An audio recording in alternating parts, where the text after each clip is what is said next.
Hi friends, నమస్తే. June 2వ తారీఖు రోజు తెలంగాణ ఆవిర్భావ దినోత్సవం రోజున తెలంగాణ రాష్ట్ర ప్రభుత్వం అయితే పలు పథకాలని చేపట్టడానికి నిర్ణయం తీసుకోవడం జరిగింది. మనకి జూన్ 2వ తారీఖు రోజున అమలయ్యేటటువంటి పథకాల గురించి పూర్తి ఇన్ఫర్మేషన్ని నేను మీకు ఈ వీడియోలో అందించడం జరుగుతుంది. ఇందులో ముఖ్యమైనటువంటిది రాజీవ్ యువ వికాసం లెటర్లను అయితే పంపిణీ చేయడానికి రాష్ట్ర ప్రభుత్వం సుముఖత వ్యక్తం చేసింది. అదేవిధంగా ఇందిరమ్మ ఇండ్ల ప్రారంభోత్సవం కూడా చేపట్టాలి అని చెప్పేసి డిసైడ్ అయితే చేయడం జరిగింది.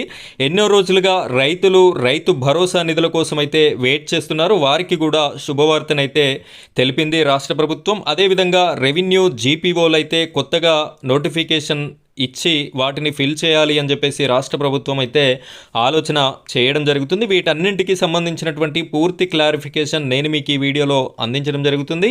వీడియోని ఎక్కడా కూడా స్కిప్ చేయకుండా చివరి వరకు కంటిన్యూ చేయండి. మొదటిసారి కనుక మీరు మన ఛానల్ని చూస్తున్నట్టయితే ఖచ్చితంగా ఈ వీడియోని లైక్ చేయండి. అదేవిధంగా ఇలాంటి ఇంట్రెస్టింగ్ అప్డేట్స్ మీకు నోటిఫికేషన్ రూపంలో రావాలి అంటే మన ఛానల్ని సబ్స్క్రైబ్ చేసుకోండి. పక్కన బెల్ ఐకాన్ ఉంటుంది, దానిపైన ట్యాప్ చేసి ఆల్ అని సెలెక్ట్ చేసుకోండి. ఇప్పుడైతే మనం వీడియో టాపిక్లోకి వెళ్ళిపోదాం.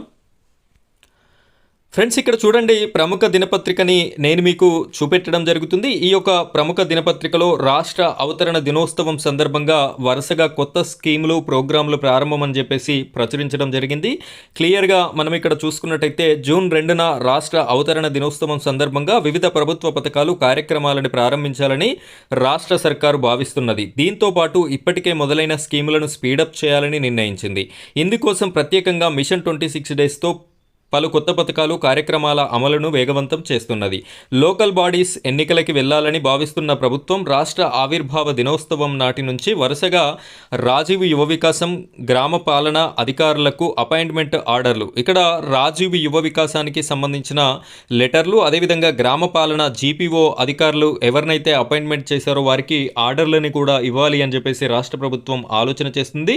దానితో పాటుగా ఇందిరమ్మ ఇండ్ల ప్రారంభోత్సవం, ఇప్పటికే కట్టుకున్నటువంటి ఇందిరమ్మ ఇండ్ల యొక్క ప్రారంభోత్సవాలు కూడా చేయాలి అని చెప్పేసి ఇక్కడ రాష్ట్ర ప్రభుత్వం అయితే ఆలోచన చేస్తున్నట్టుగా తెలుస్తుంది. మనకి గత కొంతకాలంగా రైతులకి రావాల్సినటువంటి రైతు భరోసానైతే ఇంకా పెండింగ్లో ఉన్నటువంటి సమస్య ఉంది. అందరి రైతులకైతే ఈ రైతు భరోసా చెల్లించలేదు. కాబట్టి వాటిని ఆ నిధుల చెల్లింపునకి కూడా నిర్ణయం అయితే తీసుకున్నట్టుగా మనకి ఇక్కడ తెలుస్తుంది. 3వ తేదీ నుంచి రాష్ట్ర వ్యాప్తంగా భూ సమస్యల పరిష్కారం కోసం రెవెన్యూ సదస్సులను కూడా ప్రారంభించబోతుంది. ఇది 3వ తారీఖు నుండి మొదలవుతుంది అని చెప్పేసి మనకి ఇక్కడ కనిపిస్తుంది.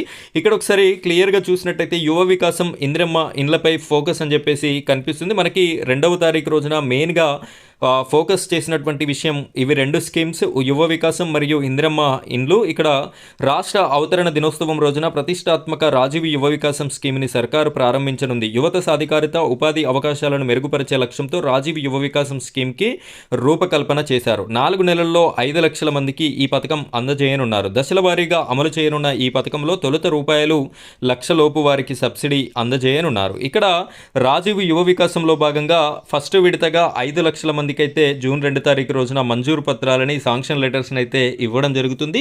ఇవి ఎవరికి వస్తాయంటే ₹1,00,000 ఎవరైతే అప్లై చేసుకున్నారో వారికి మాత్రమే వచ్చేటటువంటి అవకాశం మనకి కనిపిస్తుంది. ప్రతి నెల ₹15,000 కోట్ల చొప్పున 6,000 కోట్ల సబ్సిడీని అక్టోబర్ 2 నాటికి లబ్ధిదారులకి అందజేయాలని లక్ష్యంగా పెట్టుకున్నారు. అయితే ఈ జూన్ 2 తారీఖు రోజున మీకు లెటర్స్ మాత్రమే ఇస్తారు, శాంక్షన్ లెటర్స్. ఇవి డబ్బులు మీకు రీచ్ కావాలంటే అక్టోబర్ 2 వరకు విడతల వారీగా వచ్చేటటువంటి అవకాశం అయితే మనకి కనిపిస్తుంది. అలాగే రాష్ట్ర వ్యాప్తంగా వచ్చే నెల మొదటి వారంలో ఇందిరమ్మ ఇండ్లని పూర్తి స్థాయిలో ప్రారంభించాలని డిసైడ్ అయ్యారు. ఇప్పటికే పైలట్ ప్రాజెక్టు కింద పూర్తి చేసిన ఇండ్లకి ప్రారంభోత్సవాలు చేయనున్నారు. జరుగుతున్న పనులను బట్టి ప్రభుత్వం కూడా ఇందిరమ్మ లబ్ధిదారులకి విడతల వారీగా నిధులు రిలీజ్ చేస్తూ వస్తుంది. వారిలో కొందరు జూన్ మొదటి వారంలోనే గృహప్రవేశం చేయనున్నారు.